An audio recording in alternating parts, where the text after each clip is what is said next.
Okay, here to discuss all of this is Sky News contributor Kosha Gada. Welcome, Kosha. It's always great to have you on the show. Tell me, what happened to this red wave? It just was a ripple, wasn't it? Great to be with you, Cory, and fantastic editorial as always, because it really encapsulates the political and cultural moment that we're in right now. It's certainly at a fever pitch in the U.S. and, frankly, the rest of the world, Western democracies, including Australia, are not far behind. So bringing it back to the midterms, which really brings us to the forefront, what you're talking about. No, it wasn't a tsunami. It was a ripple. And on the surface, it's really hard to understand that, as you mentioned, because the incumbent party, which is the Democrats, had to run on a really pretty indefensible record, economically, culturally, in terms of civil liberties. And so it's a little bit of a head scratcher.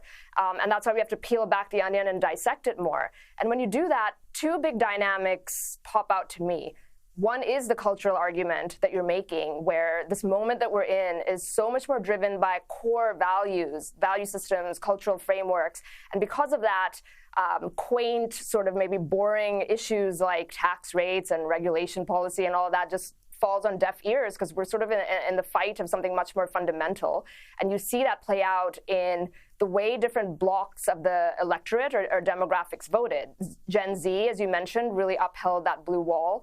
Another really stunning one is unmarried women specifically, who voted 39% in favor of the Democrats. And there's a whole bunch of cultural reasons that you could peel back on why that might be. Conversely, men, both married and unmarried, Hispanics, which is actually one of the most fascinating parts of the American electorate right now, and many traditional groups from the Muslim community in Dearborn, Michigan, to Hasidic Jewish community in Brooklyn, New York, voted very strongly in favor of Republicans. So you're seeing this divide, and you're seeing this kind of dynamic where red states and red counties are getting redder in America and blue are getting bluer, which isn't a recipe for a harmonious society. The other point quickly, Cory, that I would add, though, another dynamic that I don't think a lot of people have grasped or internalized yet, but they are increasingly and rapidly, is another thing that's driving political outcomes right now is the mechanics of the way elections are conducted. And if we can say that politics is downstream from culture, there's sort of a version of that I would say, which is that political outcomes are downstream from political processes.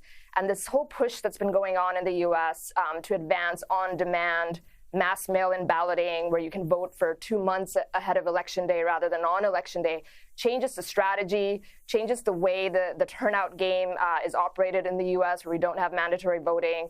It erodes trust in the system, and that's a reason why you're seeing issues like a dead legislator in Pennsylvania was voted for, John Fetterman, who you just showed was voted for, because so many people voted for him months before that debate performance. And that's just, the entire system is changing, and that's another big part of the story, I think, that's going to be studied for a long time to come.